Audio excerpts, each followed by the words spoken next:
Carrie, 8e partie, le bal.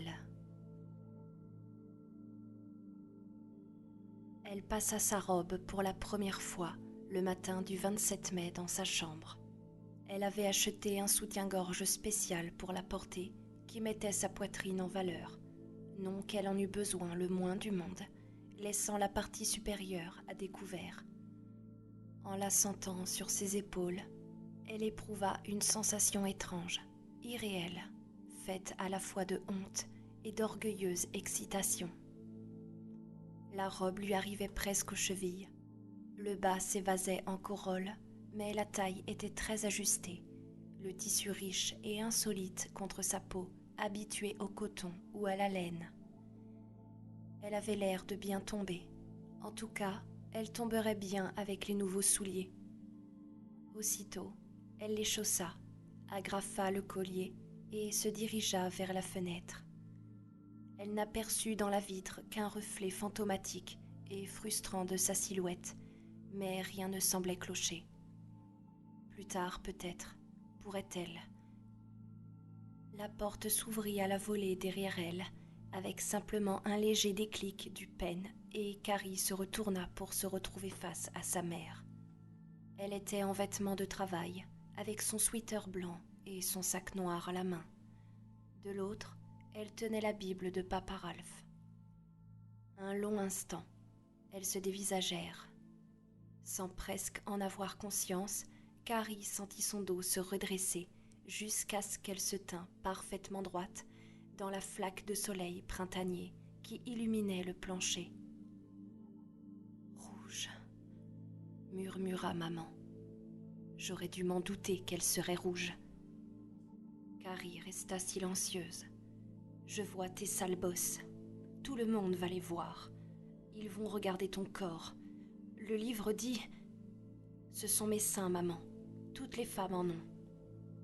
Enlève cette robe, dit maman. Non. Enlève cette robe, Carrie. Nous allons descendre et la brûler ensemble dans l'incinérateur. Ensuite, nous ferons des prières pour obtenir le pardon de Dieu. Nous ferons pénitence. Ses yeux s'étaient mis à briller de cet éclat aberrant et bizarre qu'il prenait dans les cas extrêmes où elle jugeait sa foi mise à l'épreuve. Je n'irai pas au travail et tu n'iras pas en classe. Nous prierons, nous solliciterons un signe de lui. Nous nous mettrons à genoux et lui demanderons de nous envoyer les feux de la Pentecôte. Non, maman. Sa mère leva la main et pinça son propre visage. Une marque rouge y apparut. Elle regarda Carrie, attendant sa réaction. N'en constata aucune, recourba les doigts de sa main droite et se griffa la joue avec violence, y traçant de fins sillons sanguinolents. Puis, elle se mit à gémir, en oscillant sur ses talons. Ses yeux luisaient d'exaltation. « Cesse de te faire mal, maman. Ce n'est pas ce qui m'arrêtera. » Maman poussa un hurlement. Elle crispa le poing droit et se frappa la bouche, s'ensanglantant la lèvre. Elle y mit les doigts, les considéra rêveusement et les plaqua sur la couverture de la Bible. « Lavé dans le sang de l'agneau, » chuchota-t-elle. « Combien de fois lui et moi... Va-t'en, maman. » Elle regarda Carrie, les yeux flamboyants. Une expression terrifiante de fureur, sacrée, imprégnait son visage. « On ne bafoue pas le Seigneur, » murmura-t-elle. « Ton péché retombera sur toi, sois-en sûre. Brûle cette robe, Carrie. Rejette loin de toi cet accoutrement diabolique et brûle-le. Brûle cette robe, brûle-la, brûle-la, je te dis. » La porte s'ouvrit en grand, d'elle-même. « Va-t'en, maman. » Maman sourit, d'un sourire hideux, grotesque, qui tordit ses lèvres barbouillées de sang. « Comme Jézabel est tombée de la tour, qu'il en soit de même avec toi, » dit-elle. « Et les chiens sont venus et ont léché le sang.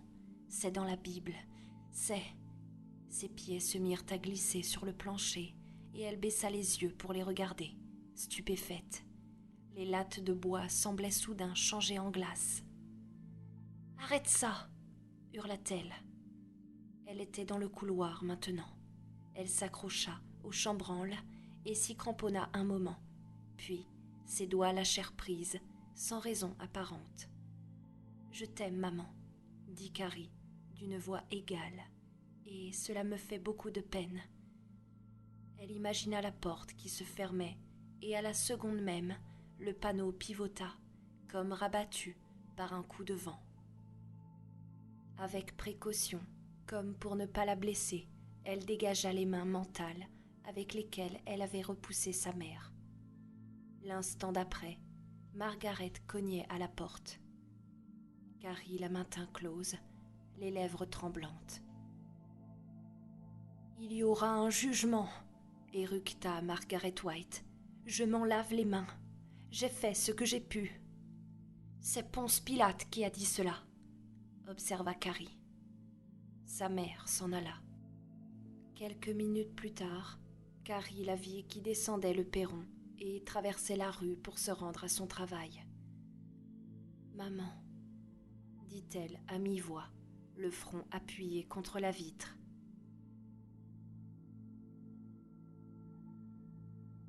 Avant d'en revenir à une analyse plus détaillée de la soirée elle-même, peut-être serait-il bon de récapituler les renseignements d'ordre personnel que nous avons recueillis sur Carrie White. Nous savons que Carrie a été la victime du fanatisme religieux de sa mère. Nous savons qu'elle possédait un don latent de télékinésie, communément désigné par l'abréviation TK. Nous savons que ce don, soi-disant imprévisible, revêt en réalité un caractère héréditaire, produit par un gène en général récessif, en admettant qu'il soit présent chez le sujet. Nous pensons que ce pouvoir TK est peut-être de nature glandulaire. Nous savons que Carrie a fourni, au moins une fois, la preuve de ce don dans son enfance, pour avoir été placée dans une situation de culpabilité et de tension extrême. Nous savons qu'une situation comparable s'est répétée lors d'un incident qui s'est produit au cours d'une séance de douche collective. Il a été avancé, notamment par William G. Thornberry et Julia Givens, Berkeley, que la résurgence de ce pouvoir TK a tenu à la fois à des facteurs psychologiques, i.e. la réaction des autres filles et de Carrie elle-même à leur première menstruation, et à des facteurs psychologiques, i.e. l'apparition de la puberté. Enfin, nous savons qu'au cours de la soirée tragique, pour la 3e fois, une situation critique s'est développée, entraînant les terribles événements dont nous devons maintenant étudier le déroulement. Nous commencerons par... Je ne suis pas nerveuse du tout. Tommy était passée plus tôt pour lui apporter son bouquet, et elle l'épinglait maintenant elle-même à l'épaulette de sa robe. Il n'y avait naturellement pas de maman pour s'en charger et s'assurer qu'il était bien en place. Maman s'était enfermée dans la chapelle et y avait passé les 2 dernières heures à prier hystériquement. Par intervalles incohérents, sa voix divagante s'élevait ou se réduisait à un murmure. « Je suis désolée, maman, mais je ne peux pas être désolée. » Quand elle l'eut ajusté à son goût, elle laissa tomber les mains le long de son corps et se tint un instant immobile, les yeux fermés. Il n'y avait aucune glace où l'on pût se voir en pied dans la maison. Vanité, vanité, tout est vanité. Mais elle pensait qu'elle était bien comme ça. Il fallait qu'elle soit bien, absolument. Elle rouvrit les yeux. Le coucou acheté avec les timbres Prime disait 7h10. Il va arriver dans 20 minutes. Mais viendra-t-il ? Peut-être ne s'agissait-il que d'une plaisanterie très élaborée depuis le début, que venaient maintenant les stockades finales, le coup de grâce. La faire attendre ainsi, la moitié de la nuit, dans sa robe de bal en velours, avec sa taille haute et serrée, ses manches bouffantes, sa longue jupe froissée, et son bouquet de roses épinglé à l'épaule gauche. Dans l'autre pièce, la voix s'enflait. Sur cette terre bénie, nous savons que se fixera sur nous l'œil trilobé, tandis que retentiront les noires trompettes. Du fond de notre cœur, nous nous repentirons. Carrie ne pensait pas que quiconque pût comprendre le courage inouï qu'il lui avait fallu pour faire front à cette situation, se garder disponible pour toutes les épreuves que pourrait lui réserver la nuit. Qu'on lui eût posé un lapin n'était pas le pire. En fait, sur un mode insidieux, inavoué, elle se demandait même s'il ne vaudrait pas mieux... Non, arrête ça tout de suite. Bien sûr, ce serait plus facile de rester ici avec maman. Plus sûr, elle savait ce qu'ils pensaient tous de maman. Bon, c'était peut-être une fanatique, une tordue, mais du moins, elle était prévisible. La maison entière était prévisible. Il ne lui était jamais arrivé de rentrer chez elle pour y retrouver des filles glapissantes qui se moquaient d'elle et la bombardaient de projectiles. Et s'il ne venait pas? Si elle se retirait et renonçait? Dans un mois, elle aurait fini ses études. Et ensuite, une vie recluse, souterraine, dans cette maison, entretenue par maman, à regarder les émissions sportives ou les feuilletons émaillés de publicités sur l'écran de télé à chacune de ses visites chez Madame Garrison. Madame Garrison avait 86 ans, à boire de temps en temps un lait maltais au centre commercial, après le dîner chez Kelly, quand il n'y avait plus personne, à grossir, perdre toute espérance, perdre même jusqu'à la capacité de penser. Non, ô Seigneur Dieu, non, je vous en prie, faites que cela finisse bien. Protège-nous de lui, avec son pied fourchu, qui nous attend au fond des impasses et sur les parkings des grandes routes, ô mon sauveur. 7h25. Sans répit, machinalement, elle se mit à soulever des objets par la force de sa volonté et à les reposer, comme une femme nerveuse attendant quelqu'un dans un restaurant pourrait déplier et replier sa serviette. Elle arrivait à maintenir en l'air une bonne demi-douzaine d'objets simultanément, sans éprouver la moindre sensation de migraine ou de fatigue. D'instant en instant, elle s'attendait que son pouvoir diminuait, mais non, il demeurait intact et ne donnait aucun signe de fléchissement. L'autre soir, en rentrant de classe, elle avait fait rouler, oh mon Dieu, faites que ce ne soit pas une plaisanterie, une voiture en stationnement sur 5 ou 6 mètres le long du trottoir.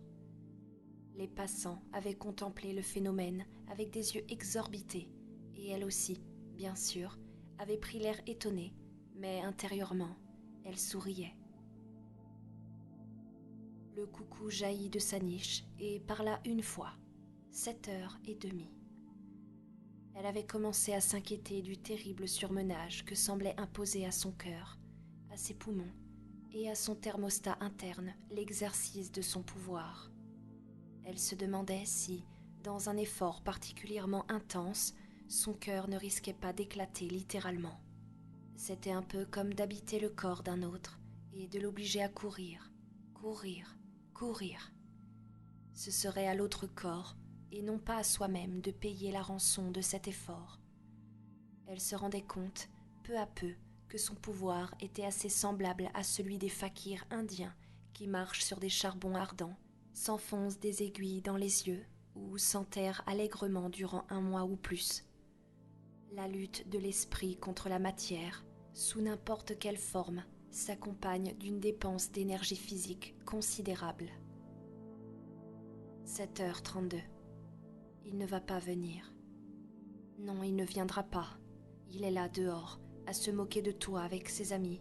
Et tout à l'heure, ils vont défiler sous les fenêtres dans leur voiture, en klaxonnant, en poussant des cris, en sifflant.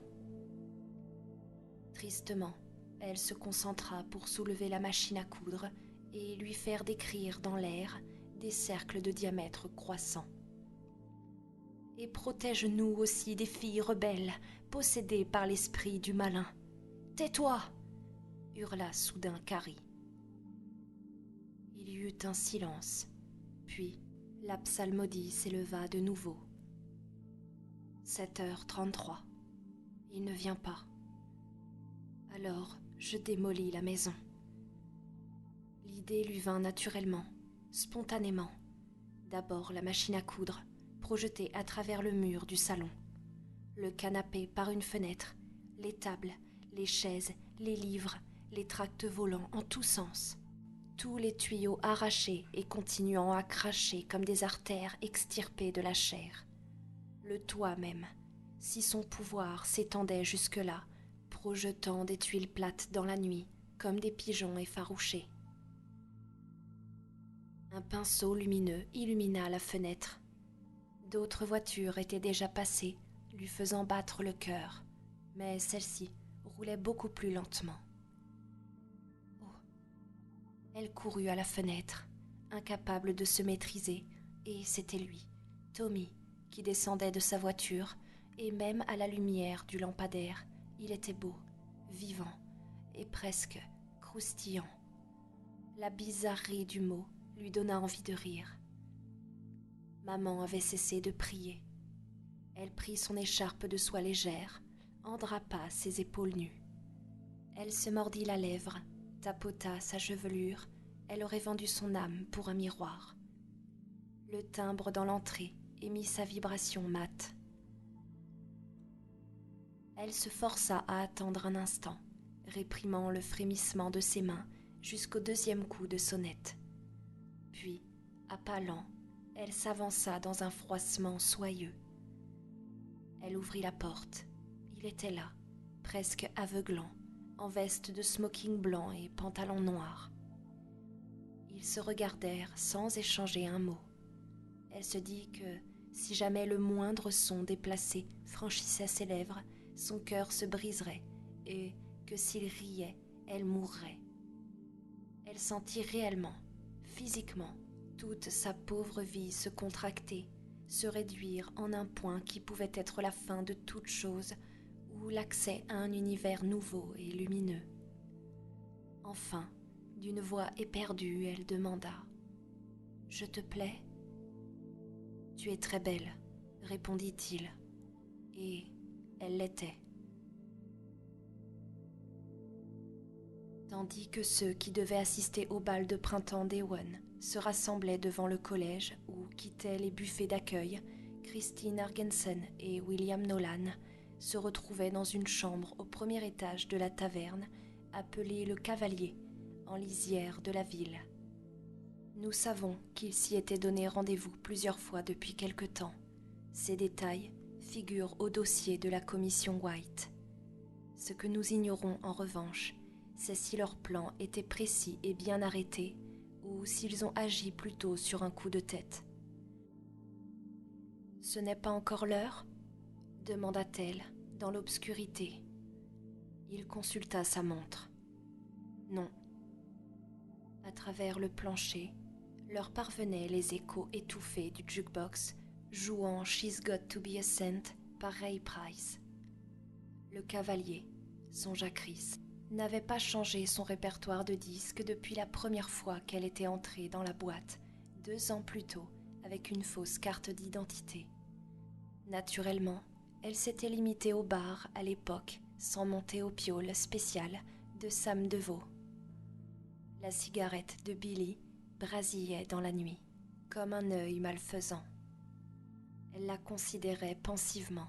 Elle avait refusé de coucher avec lui jusqu'au dernier lundi, quand il lui avait promis, avec ceux de sa bande, de régler son compte à Carrie White si elle osait vraiment se montrer au bal en compagnie de Tommy Ross. Mais il s'était déjà retrouvé ici souvent et s'était offert des séances de pelotage très poussées, ce qu'elle croyait être l'amour à l'écossaise et qu'il appelait avec son sens infaillible de la vulgarité la trique sèche. Elle avait résolu de le faire attendre jusqu'à ce qu'il ait réellement fait quelque chose. Il fallait bien reconnaître qu'il avait ramené le sang, mais elle avait senti le contrôle de la situation lui échapper progressivement, tandis que son assurance s'effritait. Si elle ne lui avait pas cédé le lundi, il l'aurait sans doute prise de force. Elle avait eu d'autres amants avant Billy, mais il était le premier qu'elle ne pouvait pas manipuler selon sa fantaisie. Avant lui, les garçons n'avaient été pour elle que des marionnettes au teint frais et au visage candide, avec des parents cossus et inscrits au country club. Ils conduisaient leur VW, leur Javelin ou leurs buggies. Ils allaient à l'université de Massachusetts ou au Boston College. Ils portaient des blousons armoriés pendant l'automne et des t-shirts à rayures multicolores l'été. Ils fumaient beaucoup de marijuana et parlaient des drôles de sensations qu'ils éprouvaient quand ils flippaient. Au début, ils prenaient avec elle des airs supérieurs. Toute collégienne, si séduisante soit-elle, reste un menu fretin et finissait toujours en lui courant après, la langue pendante comme des chiens ruts. S'ils couraient assez longtemps, tout en claquant suffisamment d'argent, elle les laissait en général coucher avec elle. La plupart du temps, elle restait passive au lit, sans un geste d'encouragement ou de répulsion, jusqu'à ce qu'ils aient terminé.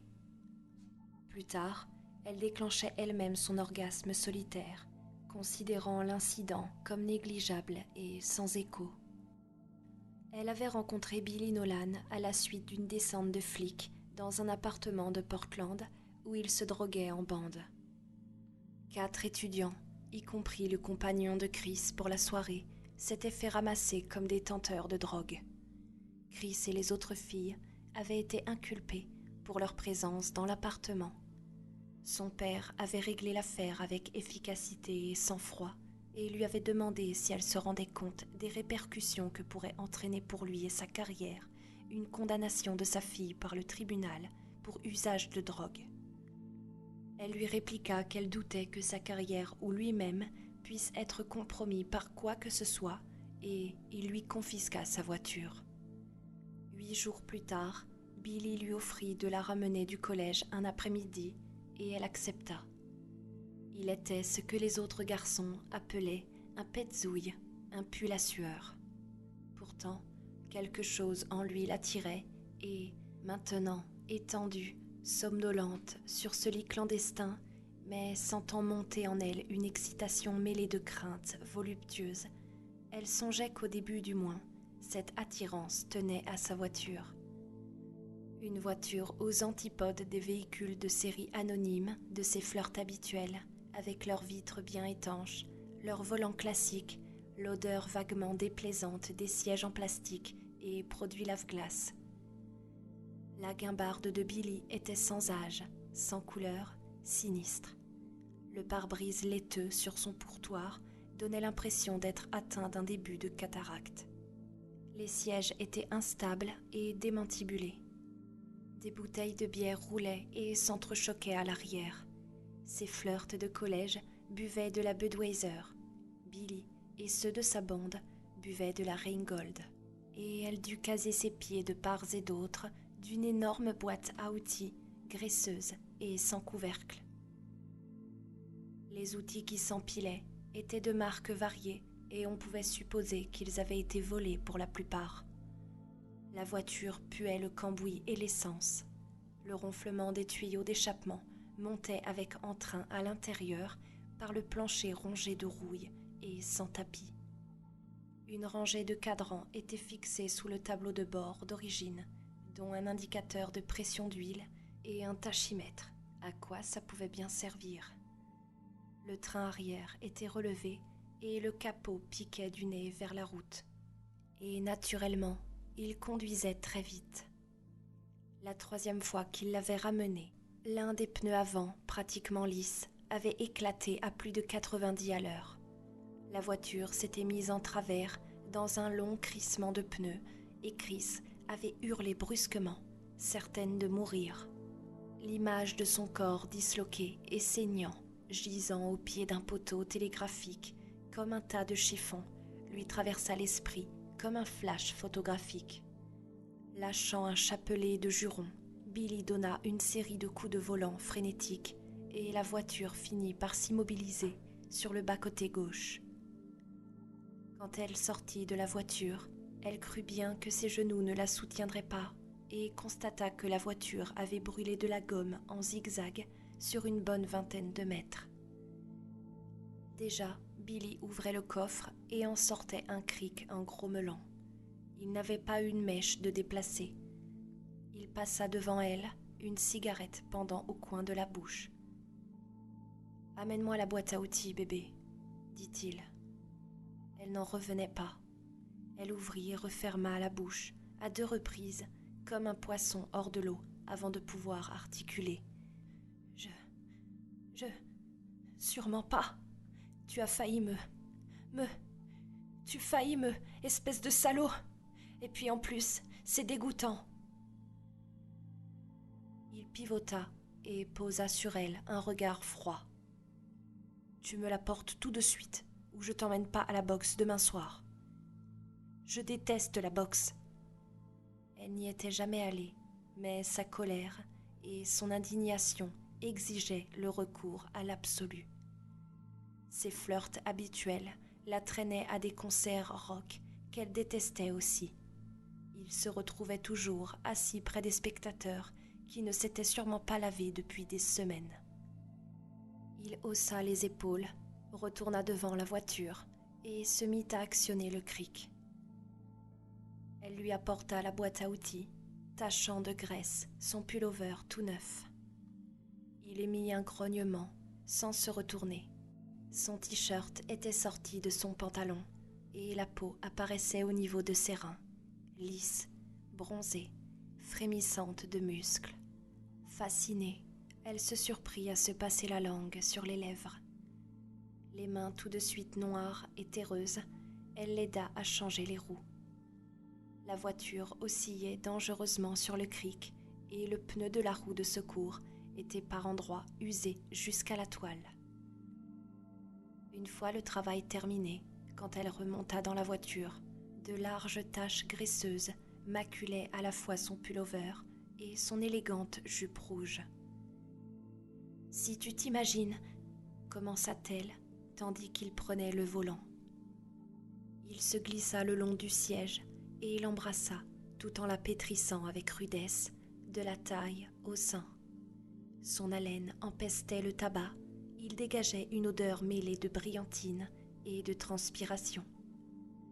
Elle finit par se dégager et baissa les yeux, cherchant sa respiration.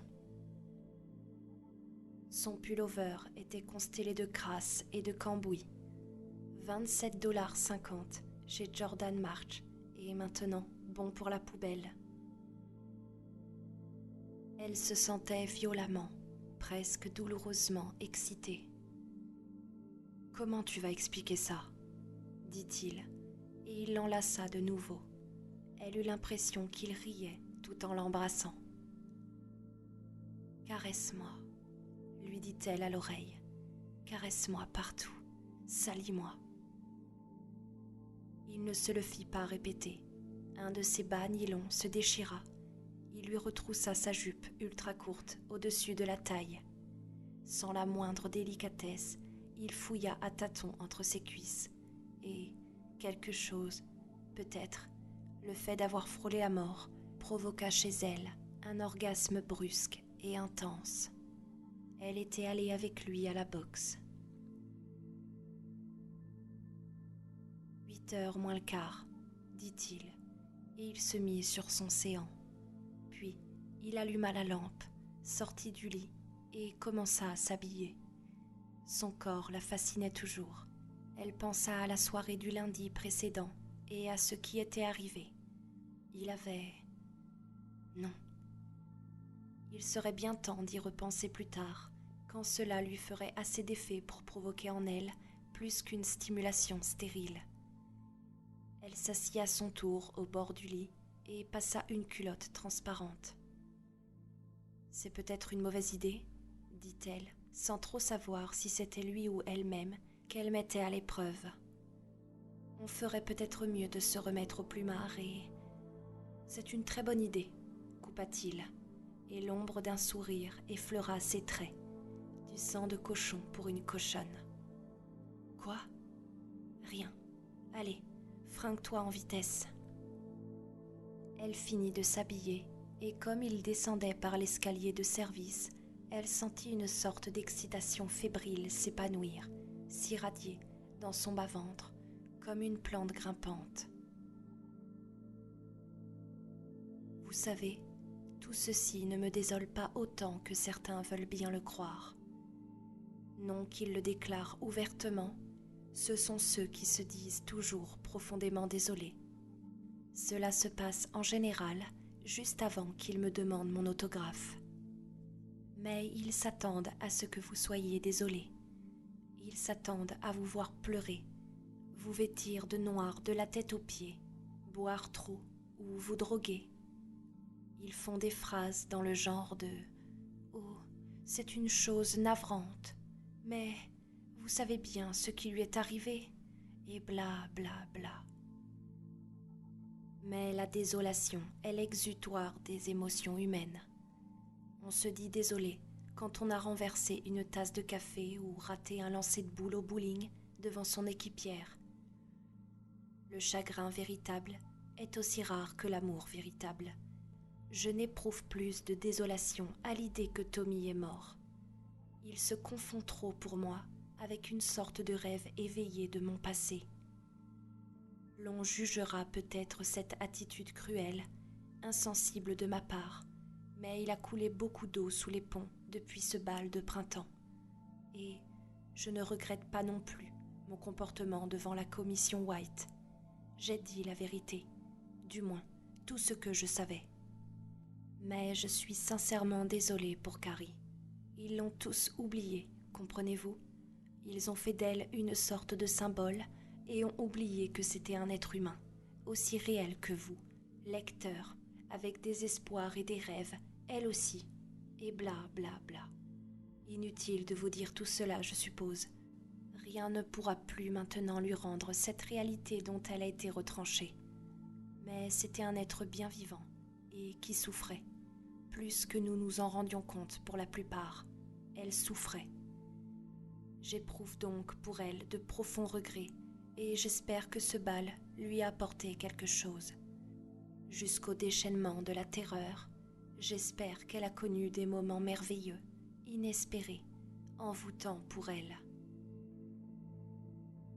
Tommy se gara dans le parking à côté de la nouvelle aile de l'école, laissa tourner le moteur 2 secondes et coupa le contact. Carrie resta assise près de lui, tenant son écharpe drapée sur ses épaules nues. Elle eut subitement l'impression de vivre un rêve débordant d'intentions cachées dont elle venait à l'instant de prendre conscience. Que pouvait-elle faire?